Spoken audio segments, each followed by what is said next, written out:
Evo Morales' victory in the presidential elections more than 5 years ago offered the prospect of change for Bolivia's indigenous peoples.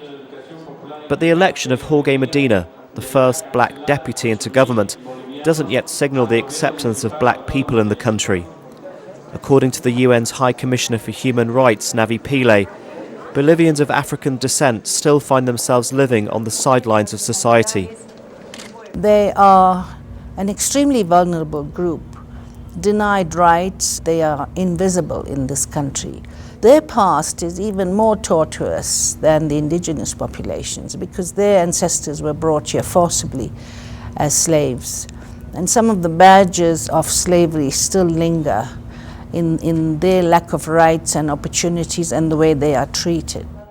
The United Nations has designated 2011 as the International Year for People of African Descent. The year aims at strengthening the integration of people of African descent into all aspects of society, protecting their rights and promoting greater knowledge and respect for their diverse heritage and culture. But Jorge Medina says racism remains a part of the daily life of many Afro-Bolivians. If there is a job, they do not receive us and tell us that the post has been taken already. When we meet non-Afro friends afterwards, they tell us that the post is still vacant. They do not consider us for our qualifications, but for the color of our skin. Afro-Bolivians descend from slaves brought from Africa in the 16th century. They were sent to the mines of Bolivia and later the sugar plantations of Los Yungas, a semi-tropical region about 3 hours from the capital La Paz. Today, the estimated 25,000 Afro-Bolivians living in these valleys are a largely forgotten community who sorely lack schools, healthcare and basic services such as electricity and water. Many hope the election of Mr. Medina is the first step in realising their rights, ending years of discrimination. Now we have hope. With our deputy from our own community who supports us and does good things, that's why we have hope.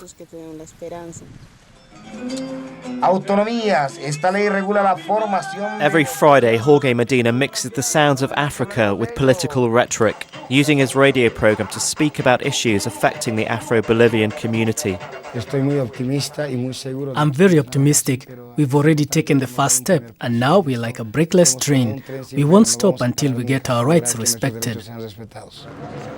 When the 2001 national census asked Bolivians to identify their ethnicity, Afro-Bolivians were forced to tick other. Now that they finally have political representation, it's hoped their next victory will be inclusion in the census.